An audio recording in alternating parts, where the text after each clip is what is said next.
Inside the Fox 59 CBS 4 podcast studio, welcome to the Colts Blue Zone podcast. I'm Dave Griffiths. Glad to have you here. Joining me, as always, Matt Adams, Mike Chappell, and the Colts are taking a rest this week. A well-deserved one after a long trip overseas and an overtime win over the Atlanta Falcons at Olympic Stadium in Berlin. First trip for the NFL to Berlin goes the Horseshoe's way. And now the Colts sit at 8-2 entering this bye week. They are tied for the best record in the NFL. They are leading the AFC South by 2 losses in the loss column. We'll stick with 2. Which is all that matters. Exactly. I mean, you can't make up losses. Exactly. So even though they have 3 more wins, if you're looking at us on YouTube or on the Fox 59 So in baseball, it's a 2.5 game lead. Correct. Exactly. It would technically be 2.5 games, but I always go by the loss column because that's the one that matters. You can make up wins. You can't do losses. But you look at this, chap, just the AFC South picture right now, since it's what we're on right off the top, and it highlights what is going to be so important about this home stretch of games. The Colts have played 10. They have 7 more to go, and 4 of those 7 are against the Jaguars and the Texans, those 2 teams right there on that list. So as great as the Colts start has been, you know, they have 2 losses up on the Jaguars. If they lose both of those 2 to the Jaguars, then the Jaguars are in control, technically, of the AFC South. So you can't say the Colts are so much better than everyone else, even though they are tied for the best record in the NFL right now. There's still a whole lot more work left to go down the stretch of the season, which is why we have plenty to talk about today as to how the Colts can continue or improve and what needs to improve down the stretch this year. What pre-buy has done, it's positioning you for what's to come. I would certainly much rather be where the Colts are because it still gives you that room if you lose 2 to Jacksonville, which I don't think they will. I keep looking at the schedule. I think, man, if they, with 7 to go, if you go 3-4, you know, split with Houston, split with Jacksonville. I think KC is going to be really, really interesting if they get Mooney Ward back. But then you've got Frisco at home, which I think you win. Seattle is playing pretty well. Really well. But if you split in the division, you know, that gets you to 10 wins, but it's putting 2 more losses on the teams behind you. That's the problem when you look at, like, Baltimore started 1-5, and now they're still favored to win the division. Right. But they've used all their mulligans. They can't afford that bad game that you say, what happened there? Mm-hmm. And every team seems to have one of those. So I like where they are. It's really funny doing a radio spot with Jake Quarry on Monday, and so much of it is centered on what's going wrong. What's wrong with the Colts?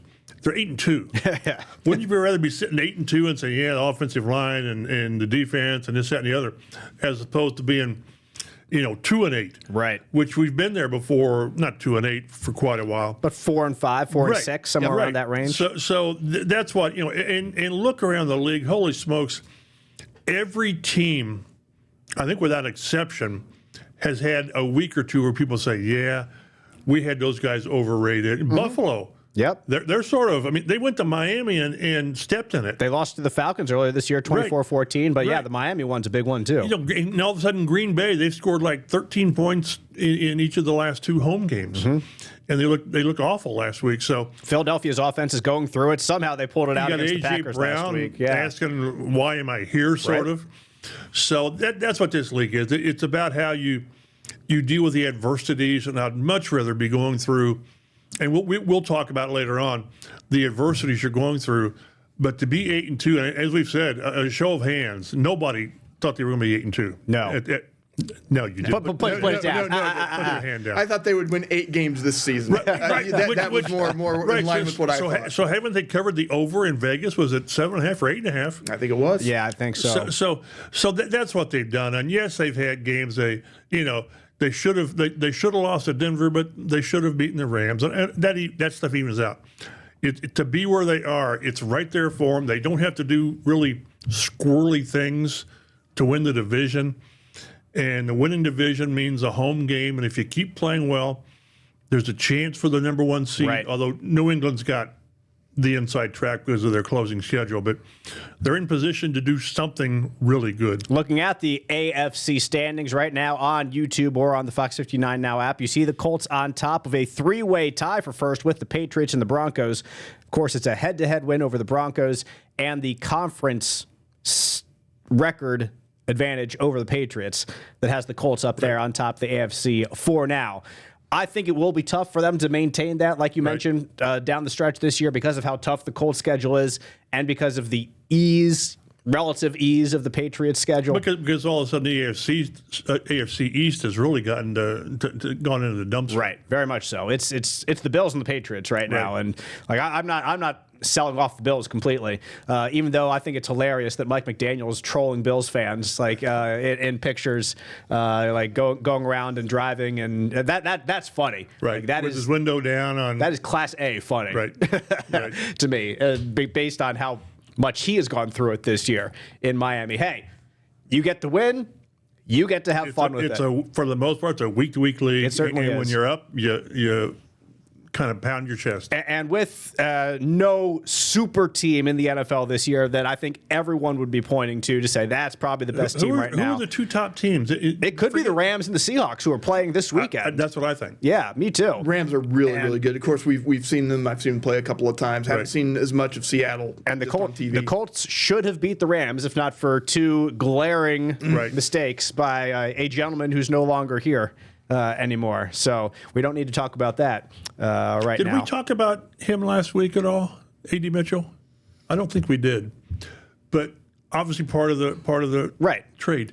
It came out that they were going to trade him regardless. Really? There was a note. Oh, yeah, a low round offer. If the Gardner trade had not gone down, they had I trust certain guys. I trust Albert Breer. Me too. They had a trade with A.D. Mitchell to Cleveland for a late-round pick if the Gardner trade did not go down. So, as I thought, right or wrong, they were done with Mitchell. Yeah. My goodness, Cleveland or the New York Jets. Here are your options. Jeez. That's what you get for dropping the ball on the 1 yard line and ripping someone to the ground unnecessarily on a JT touchdown. You know, you reap what you sow, and you end up with the losers if you show that you are not making winning plays. And it shows if you're a young player, and you lose a head coach's, and maybe the GM's trust. It's almost impossible to get it back. Gonzo. Yeah. It's so hard. And Reggie Wayne, the Colts wide receivers coach, of course, was sad to see him go because he's invested so much in AD. He knows the talent that's and there. He knows it, yes. And so I feel for Reg, who has poured out so much of himself into all these receivers, but into AD in particular, trying to get him and keep him. After being with Pierce now it's on AD, and this is sincere. Yeah. He says we let a good one go, but he's not wrong. No, he's not. But at some point, and this is early to be getting rid of a guy. It reminds me of the defensive end, Terrell Basham. Yep. Where after a year and a half, I think it was, they traded him to the Jets. Jets, I think it was. Yes, I believe so. And you normally don't give up on guys that quick. Right. It sort of also shows here with the rabbit hole. I didn't think. Let's keep going. Let's get. We're on a bye week. There's no game preview. We need to fill the time. It just shows you that maybe if you had the long term, 2 or 3 years in your mind, you don't do this. But again, they're not all in for this year because they didn't mortgage the future necessarily, but they're looking at this year and what this year might allow them to do. And honestly, if you even look 3-4 years down the road with AD Mitchell, where does he fit in? Because Michael Pittman, Alec Pierce, Josh Downs all three have really defined roles right now in this offense. So, like, how much investment can you put into a number 4 receiver? Mitchell's role was Pierce's role. Yeah, that's what I thought. He was going to be the discount Pierce, right? Because now in some ways, heavy discount. But I mean, they knew that Dollar Tree Pierce is probably going to get paid, right? Right. And maybe they didn't want to invest that. Maybe they do now. Who knows? Yeah. But with Mitchell and the wings, then you had that option. Now, you don't really have that option. It was set up in stair steps the way they drafted very well, and paid him that way. And when you miss on that guy, you just have to sort of. If you're building the roster, say, okay, we're not willing to wait for him to grow. It's similar to Anthony Richardson, I believe. I think they've decided that he does not fit here. So you move on. I do not disagree with you based on the first 10 games of this season. I think it would be very difficult to conjure up in your mind a path for Anthony Richardson to be the Colts quarterback in the future, because we've seen such a stark contrast between what happened the past 2 years of his NFL career and what the offense is this year under a quarterback that can consistently complete passes. And Richardson, as much as it was a close battle in this preseason, from our perspective, which it was, doggone it was. On the field it was. But there's still a difference between the strengths of both, obviously, Daniel Jones and Anthony Richardson. They both brought something different to the offense. So even though it was a close battle, as we say, the offense was producing in different ways under the two quarterbacks. So in-game action, which is what matters, Daniel Jones has proven to be the quarterback that can take Shane Steichen's offense to the next level. And that's why the Colts are 8-2, because Daniel Jones is leading it. And, of course, they're getting a tremendous, tremendous season from Jonathan Taylor, who is the AFC Offensive Player of the Week after his performance against the Falcons. Indeed, the third time this season already, AFC Offensive Player of the Week for JT, the sixth time in his career. So even his spectacular 2021 season, he only had 2. Yeah, it's interesting because he got back-to-back AFC Player of the Month awards that year. Right. But he only had the one Player of the Week. Right. So 32 carries, 244 yards, 3 catches for 42 yards, 3 rushing touchdowns. A stellar game by any measurement, and showed his speed with the long run, which ran into the offensive line and stayed there for 2 seconds. That play was over. Exactly. That play was dead on arrival, The wasn't Colts, it? I think JJ put the picture out there of the overhead of that, and it showed all the scrum. And they said, this is a 83-yard touchdown. and again, it's just amazing. The list of players who could break that for 83 yards is a short one. What never fails to amaze me, and it shouldn't anymore, but he breaks to the outside, and the corner or someone had the angle. Except he didn't. And we've seen that on a couple of these where it's, you got the right angle, and he just runs away from you. It's amazing. JT's 22.38 mile per hour sprint on a catch against the Broncos in week 2 remains the top individual speed this season, according to Next Gen Stats. So Jonathan Taylor, and I believe I've said this before here on this podcast, even looking back to his high school days when he was a sprinter in South Jersey, it was so interesting. I did a story on Taylor's high school sprinting a couple years ago for Fox 59 CBS 4, and we talked to his old track coach back at his old high school. I think it was Salem High School in South Jersey, and we got some video from them back in the day, and seeing Jonathan Taylor against high school track athletes, running the 100, Right. he's twice their size. Right. Because in high school, obviously, everyone's even a little bit smaller than college, and a little bit smaller than the pros, but he was already a grown man in high school. So you look at them lining up, and you're like, there's no way this big kid is going to be able to run with these sleek, slender, rail thin, super fit athletes. But no, he takes off, and bam, is 5 steps ahead of them halfway through the race already. And it's the same in the NFL. Only the top 1% of the top 1% of the upperest quartile of players can do this at this level. And JT he's having a better season, Chap, in my opinion, than he had in 2021. Right. Numbers wise, he's over 1,000 yards. He's leading the NFL in touchdowns. As much as we are prone to giving credit for the offense to Daniel Jones and Shane Steichen, which they certainly deserve their share, JT has been the engine that makes it go. I was looking, and again, it's a little skewed because the Colts have played 10 games, and most teams have played 9 going into this week. He's got 1,139 yards, 15 rushing touchdowns, and 17 total touchdowns. He has more rushing yards than 11 teams. 11 teams. He has more touchdowns than 4 teams, and he has more rushing touchdowns than everybody except Buffalo. So that's what's amazing. And then here's another little avenue we can go to the side. Is he an MVP? Do you think? I'm still on the idea that a quarterback needs to be MVP. And whether they created the Offensive Player of the Year for that, I don't know.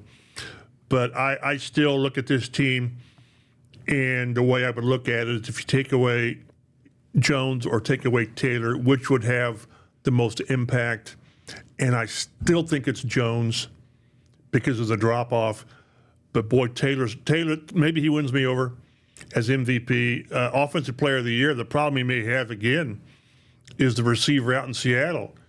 Jackson Smith and Jigba. Right. And remember when he was his 1,800-yard season in 2021.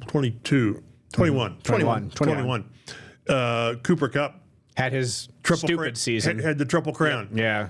But I think that it's going to be such if this continues at it can't continue at this level. It just can't. Not with that attitude, it can't jab cheese. Well, but then again, they're playing tougher teams. Seattle's got a great defense. Houston's defense is best of the league, probably. Fantastic. So if he does that against those guys, then okay.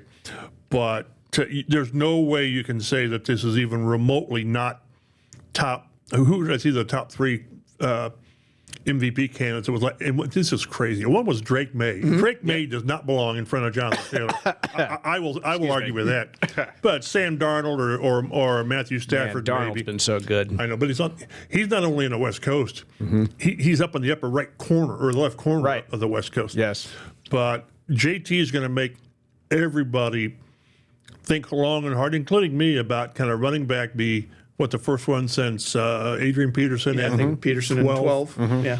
If he keeps this up, he's on pace for 28 touchdowns. Yeah, it's nuts. Crazy. Yeah, and Saquon Barkley had a heck of a season last year. I mean, and couldn't get much consideration for that last year. Like it needs to be an otherworldly effort, and he's getting there. There are 7 more games to prove it. And so we can't crown him or not crown him yet. I think these, like you said, these last 7 weeks are gonna have a big say as to what happens and where the Colts finish if they end up with that one seed. That might have a lot to do with it because the other year, and he wasn't an MVP consideration in 2021, but his other career season for the Colts, they did not make the playoffs. Right. Befuddlingly, right? We all know how that all ended.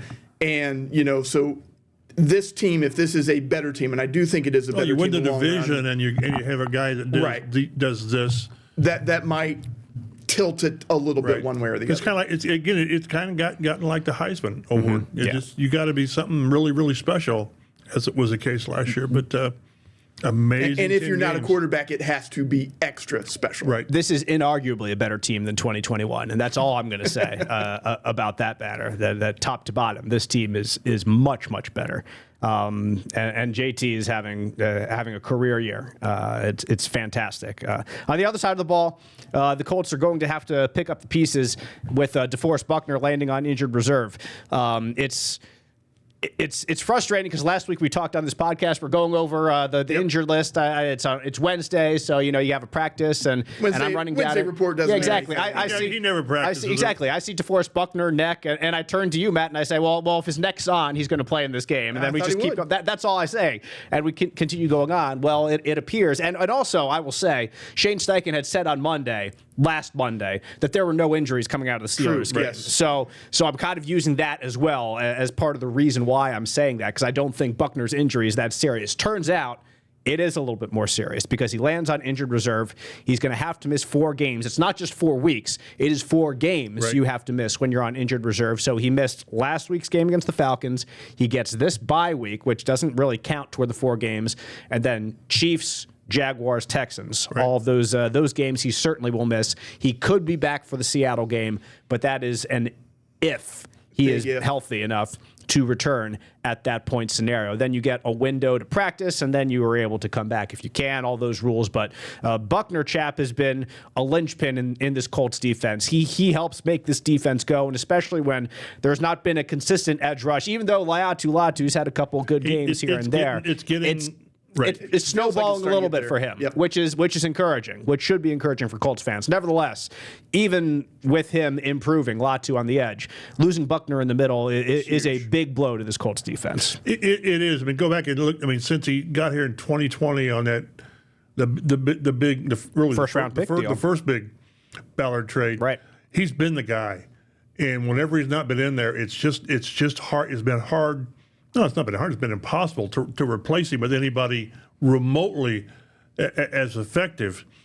And what they're doing now, you've got Neville Gallimore and Addy. I won't. Adetamawa Adebare. There you go. Tommy. I can now spell it. I still can't pronounce it.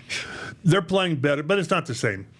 And maybe you're going to have to play Grover a little bit more. And there was a concern about him in the game where he was validated for a concussion and came back in. But Buckner's, it's huge. When we saw the injury, him on the report, again, you just sort of say, man, Buck's going to play. Exactly. But then when you don't play and you're on IR and it's a neck, you just don't have good thoughts. Nope. You just don't. So especially here in Indianapolis, where necks have been a thing. And so we'll see where this goes.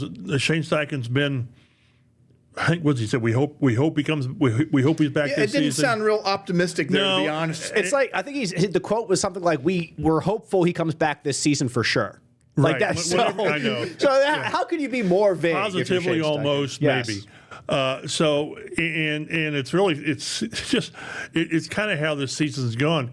You make the big trade for Sauce Gardner, and you're going to add him to the back end of the defense, and then you take out a guy in the front. I do wonder how much the Colts knew about Buckner's injury at the time, because they made that trade for Sauce on Tuesday, and Buckner was, at that point, had to be, had to be at least reporting of his symptoms. But nevertheless, it's not like this trade happened in an hour. Like, this trade happened over a period of time, so they were down the road. I don't think they were saying, hey, we're going to be out of Buck, so we need to... Right. No. And it's possible they didn't know the seriousness of Buck. Yeah. I think it really doesn't matter too much. It doesn't, but but because which would you rather have, Buckner or Sauce Gardner?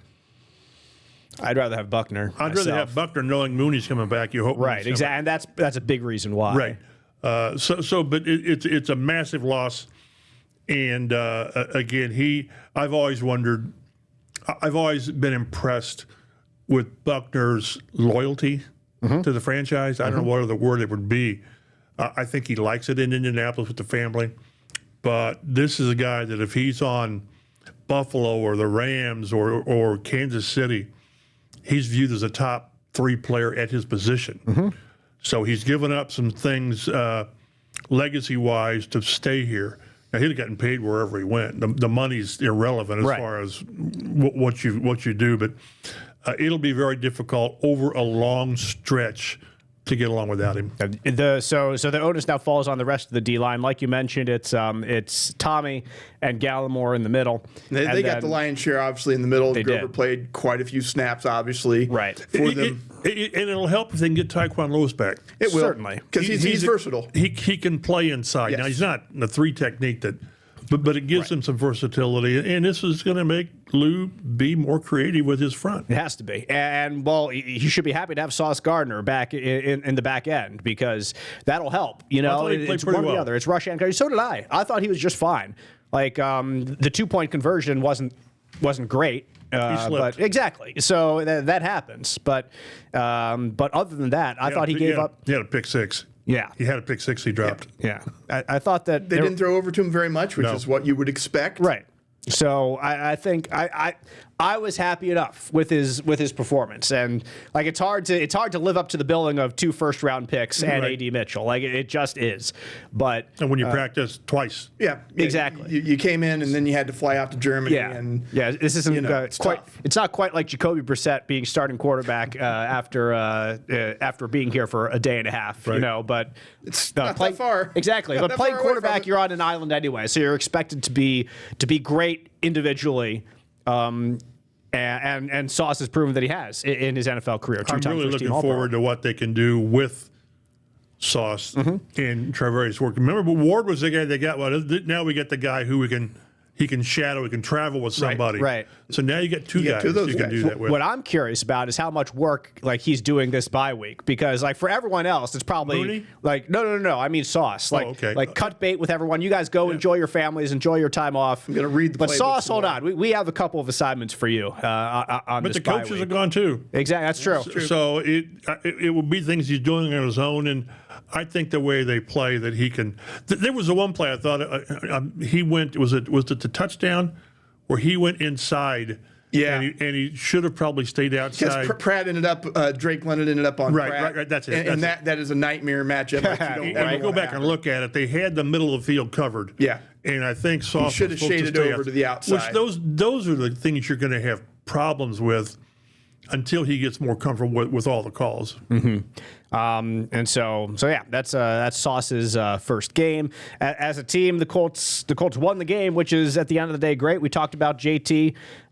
We mentioned that Daniel Jones, I believe, was under duress for a vast majority of this game, sacked 7 times. So over the past 2 weeks now, the Colts have given up 12 sacks, 12. I believe it is, after giving up 9 over the first 8 games of the year. That is trending in the wrong direction, right, Chap, as this bye week comes. So for the offensive line as a whole, the bye week probably comes at a pretty good time. Yeah, I get interested in it, so I looked it up, and this was going into that game. They were 2-24 when they gave up 7 sacks in the game, all time in multiple. Yeah, you don't win too many. No, and they lost 10 straight. The last time they gave up at least that many sacks was in 2022 when Sam Ellinger got buried with 9 sacks. In New England? Yeah. I was there. Yes, game. Dave was there. This is a you thing. It's a trend. Yeah. So yeah, it's an issue, and it played a major role in 7 or 12 sacks.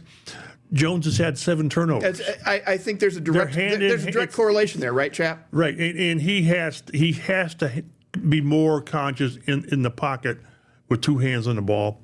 Although the one from the backside with the blitz, that's tough to. That's just a great play by the defense. You're not going to survive with 5 sacks, let alone 7 sacks, and these turnovers. They've got to get that cleaned up. The Colts also kind of ran to score and ran to win a little bit in this game too. Wasn't quite as much throw to score, run to win. JT ran a lot and then ran on 6 of the 7 plays in overtime. And to be fair, against the Falcons defense that it was only allowing 160 yards or something like that through the air per game was number 1 in the NFL.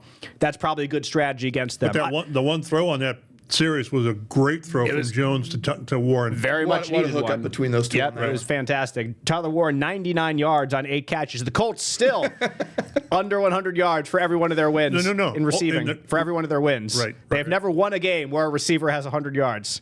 Oh, you found a way to bring the stat back, Dave. Exactly. I'm so proud. Yes. I'm so happy. Still no wins in that era. But nevertheless, Alec Pierce, 4 catches, 84 yards, so had some big plays there. Tyler Warren, 8 for 99, like I mentioned, was fantastic. Daniel Jones, 255 yards, 73% completion percentage. So I'll say this about Jonathan in Jonathan Taylor's credit.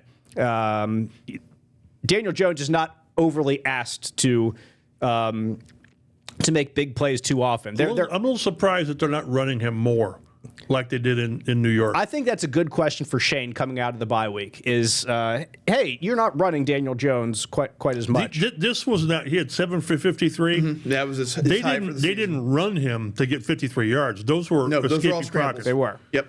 Nothing designed. I'm a little surprised that they've not done that, because that was part of what he did in New York. Mm-hmm. Maybe they just thought that's what they shouldn't do. Maybe Shane saw him and said, you know what, this guy can complete 70% of his passes. Why are we running him? Right. We have Jonathan Taylor. We can run him instead. Let's run the running back, yeah, you know? There are better ways to move the ball down the field. And in New York, which is now starting Jameis Winston at quarterback this weekend. That's going to be fun. God bless the young man, Jameis Winston.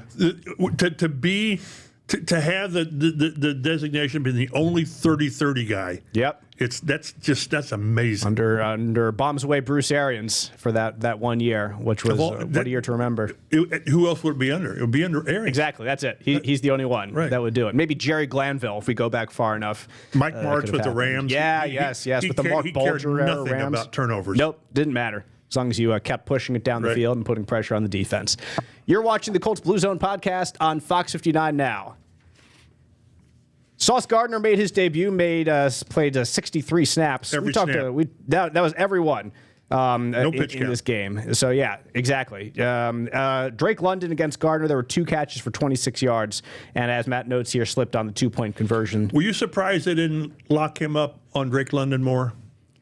I'd like to see what the percentage was. I thought that's kind of what they would do just to simplify it for him. a little bit. But they waited like in situations, like at the end of the game, he was on him. Yeah, but he would go into motion, shift into the slot, and they would just stay with what their base call was. Yeah, I think at that point maybe you're trying not to confuse Gardner too much. That's what I was part of it. Yeah, so you just say, hey, play this base defense, play what we've called, or play what we call. Yeah, learn the calls. Don't learn how to change up the calls based on where Drake is moving around. So made it as easy as possible, as easy as you can make it for a guy who just arrived in town on Tuesday, Wednesday, and was in concussion protocol at the start of the week, and there's only so much you can throw at him, and but he handled it just fine. So looking forward to seeing what he's able to do in Kansas City in their next game. And I did think, they did a lot of different things. They had sometimes 7-8 guys at the line of scrimmage. Who's going to drop? I thought, again, it is Michael Penix, but he did not complete a high percentage of his passes. Atlanta ran a little bit better than I probably would have liked them to, but pressure was there for the Colts, and in key situations, they Atlanta I think was 0 for 8 in third downs, and I think the Colts got their 3 sacks were all on third downs, which has kind of been a thing that we have not seen a lot this year. Now, one of the big problems that they had is that they didn't get Atlanta into a lot of third down positions on a couple of those drives. Really quick third downs in a game in overtime. That's not a lot of third downs. Yeah, that's not a lot. Yeah, and Lou Anarumo has to be thrilled to have a number one cornerback, because you can do so much more with your blitz packages with a number one cornerback on your defense. I love to see Cam Bynum coming off the edge. That was yes. I've said many times on this podcast how I appreciate the play of good safety play. A strip sack. And how many times I saw Brian Dawkins blitz growing up in the Philadelphia area with that Jim Johnson defense. Too. They've done that with Cross more than Bynum. They have, because Cross is strong, plays closer to the line most of the time. So you see the free coming in, then you're getting really creative. Right. Well, and I love to see it. The play that shut down the Falcons in overtime was Zaire Franklin. Oh my gosh, what a great overtime for Syracuse's own Zaire Franklin. Let's go. Z, two huge plays. I shouldn't have mentioned it. But he deserves it. Yes. Yeah, because he also had to run stuff in overtime. That's what I'm saying. As well. Right. You're right. And to be fair, Z hasn't had the type of productive season that he had in the past couple years with tackles and all that. So his name has not been at the forefront when you're watching Colts games this year, but he's still an impact player for sure. He had the big coin toss gate. What's going on out there in Berlin? They're not supposed to call it. We're going to do this again. That was didn't make the trip, but that's a Colts home game. It is. Yet they've got each team's name in the end zones. Boo. They shouldn't have that. Darn right. It's a Colts game. Seriously. It should be Colts.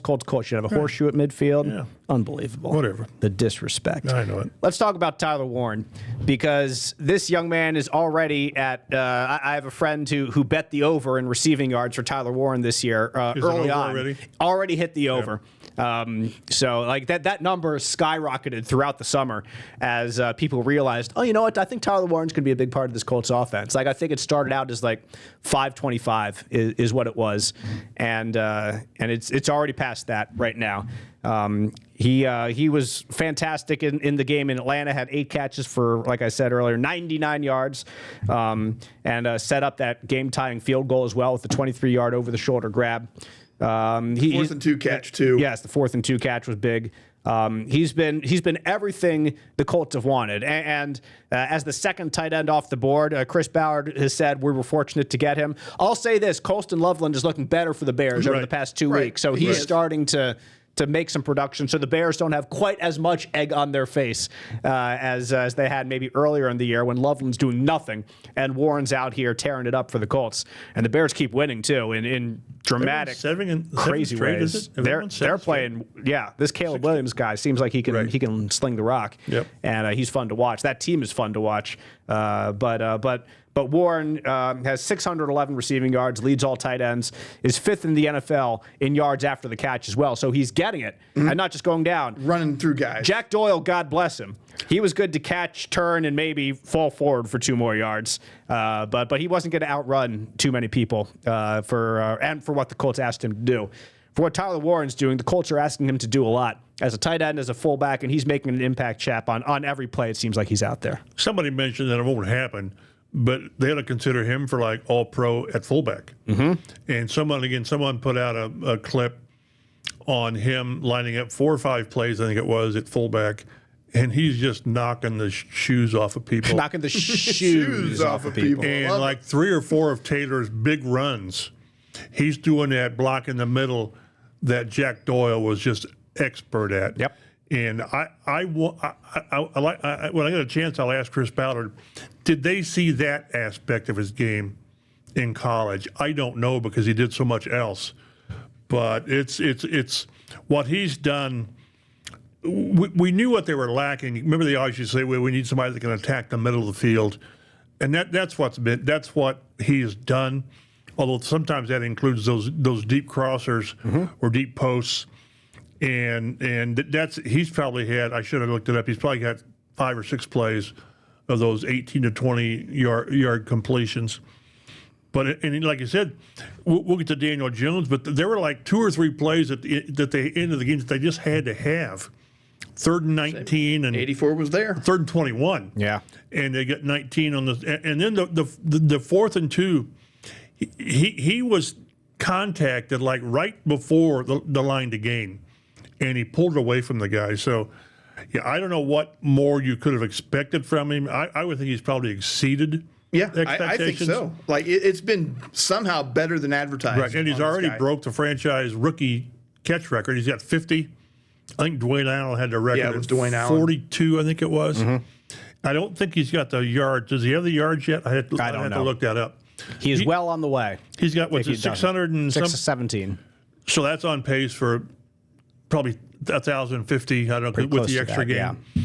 So it's with everything else, when we talk about the importance of Jones and Taylor, the importance of what Tyler Warren has done. And I'm still saying we haven't seen his game. We haven't seen that.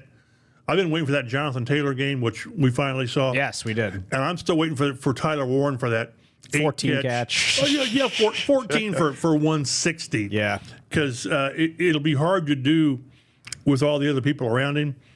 But what a draft pick. I get the sense that the Colts, if there is a Tyler Warren game, the receivers would go to Shane Steichen and be like, just keep giving him the ball. Right. Let's see what you can do with him. Exactly, because it's fun when he catches the ball. It energizes the team when he catches the ball because he runs over people. He runs around people that he shouldn't run around. He gets that extra 2 or 3 yards. Like when you mentioned. talk about the mismatch with a line, get a linebacker on him and see what he can do with it. Yeah, like good night. And how many times? I mean, and they're going to keep running it because it keeps working. The play action naked boot. Right. With Warren in the flat. Mm-hmm. Right. I mean, they have feasted on that. It's there every time because you have to put so much respect on Jonathan Taylor. Yep. You get sucked in even a half a second, Warren's gone on you. Yeah. Right. Once again, more reason that Taylor could be the MVP of this offense over Daniel Jones. I mean, we keep coming back to this, I think it's a really interesting discussion. It is. And if I had to take either one, I could make arguments either way. Yeah, I would. Yeah, it would be an interesting back and forth. And like you said, I think there could be some back and forth for any knowledgeable sports I hope fan. in 3 or 4 weeks we're still having this. That means they've got certain things fixed, the offensive line, the protection. We'll say the protection. Mm-hmm. Also, Warren really good at selling a block and getting a little chip on somebody and then getting out and into his route. Really good at that. Alec Pierce is also having a fantastic year again. He once again leads the NFL in yards per catch, 20.9, which I think exceeds what he finished last year with, at least. I think he was over 21 last year. Okay, never mind. 22, was it? Okay. It was close. It was very close. I can look it up here. Okay, I didn't think it was quite that much. But I asked Matt something before you got in here, and I was going to write something on Pierce this week, but it's the bye week. I'll save it until next week.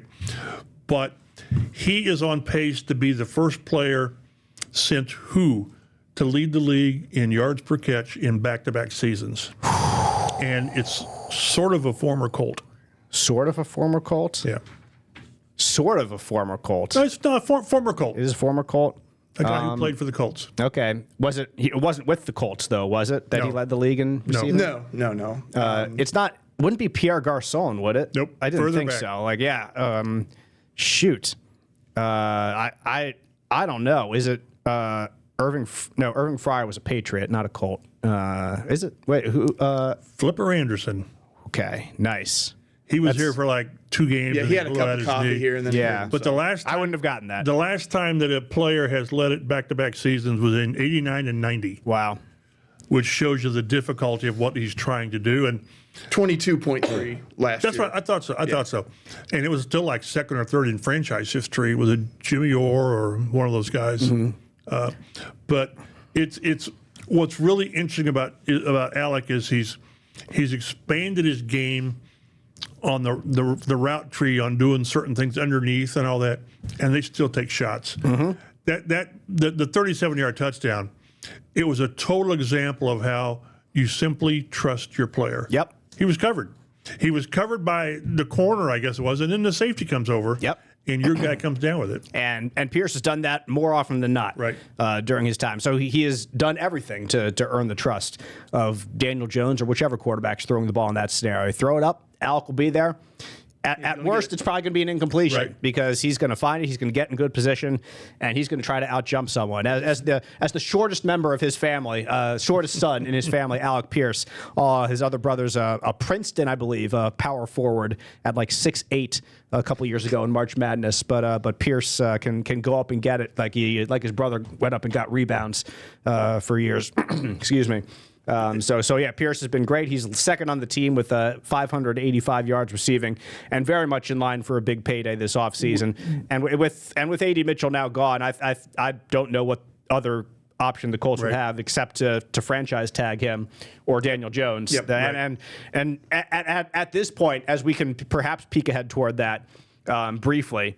It's like you want them both back on this team because they have both Daniel Jones and Alec Pierce meant so much to this team. They will both be back next year. They have to be. Chap calls it right now. They have to be. And again, I think that trade, it just told you so much. And we may have talked about this a little bit, but in my mind, it told me that they were locked onto Daniel Jones because you cannot go back, barring just a complete collapse.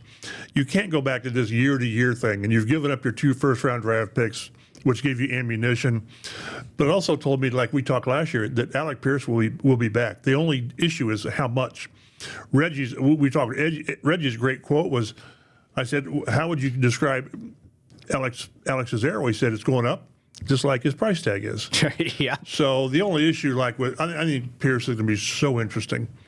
I've kind of thought that like $25 million a year is sort of, maybe that's the basement, the bottom level, but you've got to have guys like that. If he he's the guy you've got to get done before free agency, because somebody's going to lock him. Yeah, somebody will give a him lot of money at him. Buffalo, Kansas City, somebody. So it's really kind of cool to see him do this, and he's not a one-trick pony. He's not, but he still gives you those deep balls, and like Reggie said. What's helped his incomplete game is teams know that he can get deep, which means you've got to give him some stuff underneath. So he's made some great adjustments on some throws that have been like the window's there, but it's not a perfect window, and he's got to reach back and get him or get him off of his hip, and he has done a really nice job of that. Alec Pierce, the Flipper Anderson of our era here. By the way, those late 80s, early 90s Rams team, we don't have to go down a rabbit hole too much on this, but they were fun under Jim Everett to watch. Like I still think that Henry Ellard as a receiver is probably the most underrated receiver of my lifetime. Like I was born in 1985, and I don't have many memories of those Rams team, but I have a few. And I remember that dude being freaking good. And just the Rams just weren't at the same level as the 49ers at that time, specifically, and then the Cowboys the early. Exactly. So they were overshadowed by other great players. But man, like that was a bombs away offense, and they were a high producing offense, and the defense couldn't match it. But I think in today's NFL, that offense like it has been part of setting the foundation for a lot of what we see today. It's not just the West Coast like 49er Bill Walsh era. I think that team gets overlooked, and it shouldn't. I would very much love to see like more of a what's it called, like a documentary about those Rams teams, because they were more fun, I think, than a lot of people remember. Anyway, that's my quick soapbox there. But Daniel Jones enters this bye week leading the NFL in passing, 2,659 yards.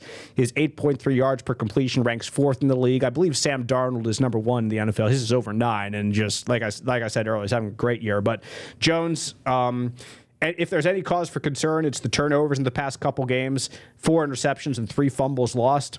Of course, the Steelers were a big part of that, but then 2 more this past week against the Falcons. So sometimes when the faucet gets cracked, chap, it starts gushing, and that's for good things and that's for bad things in the NFL. So like you got to be able to put a lid on it now as the bye week is here, so Daniel Jones can get back to what he was doing early in the season. He's got 8 fumbles. That's tops in the league.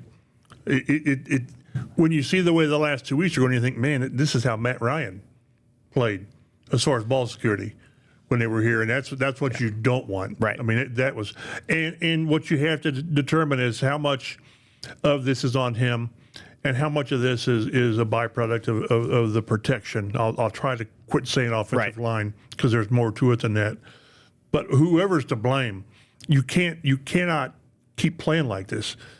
And for as much as he did, as much as what went wrong in that game, he made 4 or 5 plays that were incredible, that were just incredible. Yes. Again, the 19-yard run was 3rd and 21. That saved the game. It was a minute and 40 to go, whatever it was. Yep. And what you wanted to do was, make it 4th and manageable. Right. It was 4th and 2. And then to throw to Turner. And then before the field goal, he threw a 11 or 12-yarder to Pittman to get him into position. And then to throw to Warren. So he's doing so many things good. But turnovers are just a great equalizer on making things bad. And I wanted to make sure that the Pittsburgh game wasn't a one-off. Well, now we got a 2-off. We got 2 of these, so that's almost a trend. And they've got to come out of the. I asked Shane Steichen Monday about how concerned are you over I said offensive line and it should be protection. He said not a huge concern. Well, then get it fixed. You're not going to change personnel. No. It's not we're going to replace Gonzalez. This is your guys. They just got to play better. Yeah, and listen, this was a concern of ours in the preseason, Gonzalez in particular, because he kept playing when even in this preseason when everyone else in the offense was done. So we're sitting in here and we're asking Shane Steichen about it too. He's like, I just want a few more reps. They're like, well, but why do you want a few more reps? Like, because he's not quite there yet, and just how much not there yet is he right now? But overall, it's been, if you grade it on the entire year, the 10 games has been more than satisfactory. Gonzalez's play at guard. I'm still more concerned, not so much with him inside. The edges are getting too leaky. There have been edge pressures, yes, and they face some good defenses, but you've got to be good against good defenses. And until you get it fixed, teams are going to. It is a copycat league. And until you get it fixed, they're going to come at you from the outside. And to be fair, they've had good games against good defenses too, like the Broncos. The Broncos are sacking everybody this year. They're on pace for like a zillion sacks. But here against the Colts, it was I don't believe he got sacked in that game. No, maybe he got once, but I don't. I think you might be right. I can't remember for sure.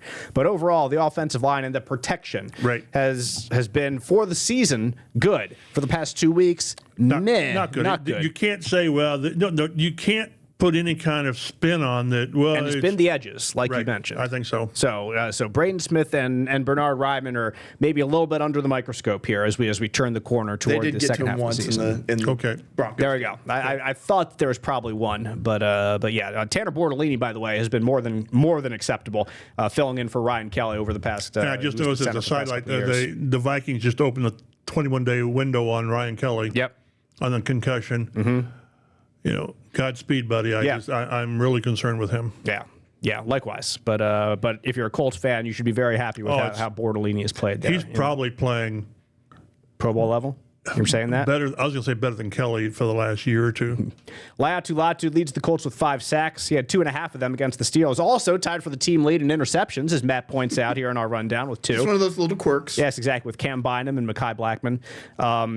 I think we've seen him get better over the past couple weeks in particular. Like I was quick earlier in this year to say, where's Latu? Because especially when you go up against the Rams and Jared Verse has his great day, and Verse was drafted after Latu. To me, that's like, well, dude, you got to step up sometime. Right. And he has been better over the past couple weeks, no doubt.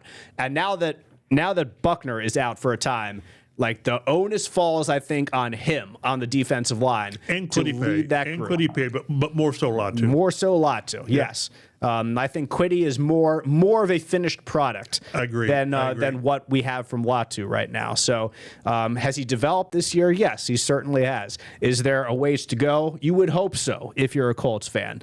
And there should be some sense, Chap, I believe, of encouragement based on what we've seen from him throughout the year so far. Yeah, and it's going to be harder now with Buckner out for the next 3 games. It is definitely going to be hard. Because Buckner got double teamed all the time. and sometimes triple teamed or got chipping him. So now that guy can bleed over to Latu, so it'll be more difficult. But that's what the great pass rushers, the really good pass rushers, do. They deal with that. Yep. Whether it's a T.J. Watt, whether it's Max Crosby, they find a way to get there, and he's got to step up his game over these last 7 games. Yeah, especially with what quarterbacks you're facing. I mean, you got I saw a Patrick stat Mahomes. where Mahomes, like any quarterback, when you pressure him, he doesn't play very well. What? No, really? What a surprise!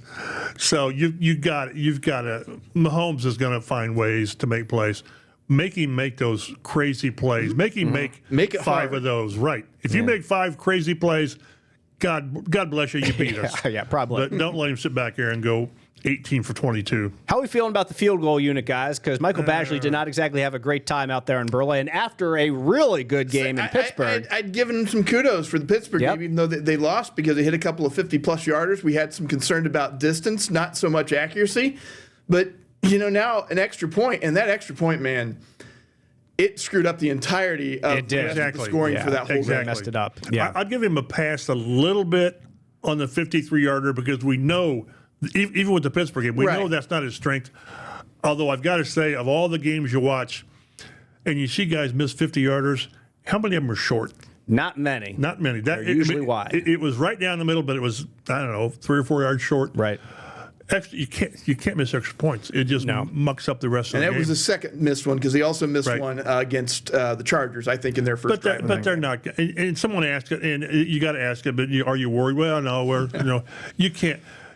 As much as you want to sit here and complain about it, and it is some level of concern. You don't want to be switching kickers. No. Every 3 weeks. No. You just can't. Like, you got to keep them here. You got to keep unless things go completely down the toilet. Right. That's not going to happen. Right.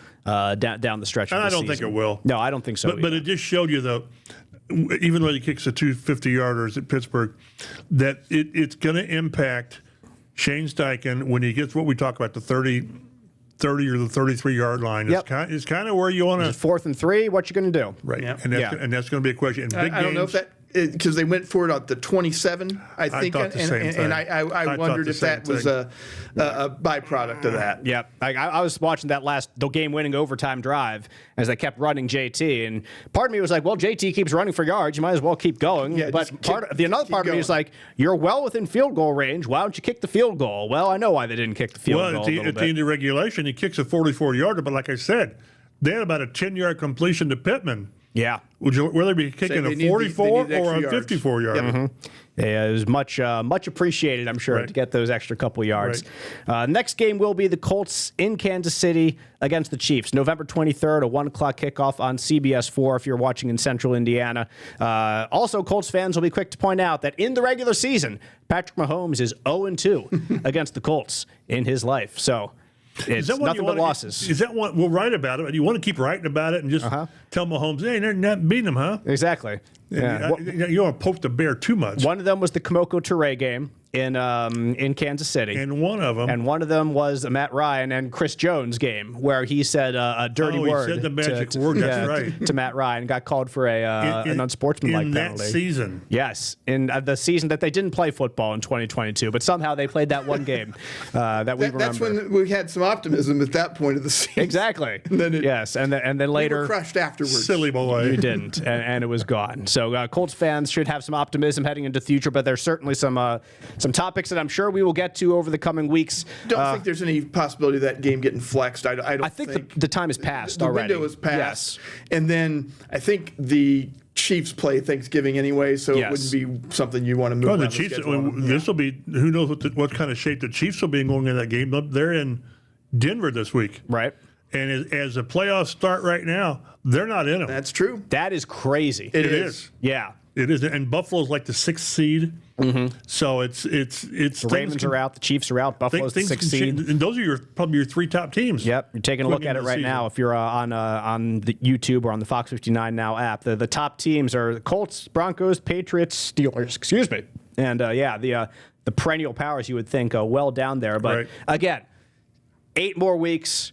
A lot of football. You're in position is all you are. Now it's up to you to take advantage of it. They remember how you play in November and December. Again, I remind people there was a season when the Colts had 98% chance of making the playoffs. Yep. There was another season where they were 1-5. You talked earlier this year about the Ravens being 1-5 and how tough that was. And the Colts made it, and their only loss down the stretch that season was, of course, the 6-0 loss in Jacksonville to the Cody Kessler led Jaguars. And on that note, what a fantastic note to wrap up this week's Colts Blue Zone podcast. You can follow us on Twitter at Colts Blue Zone.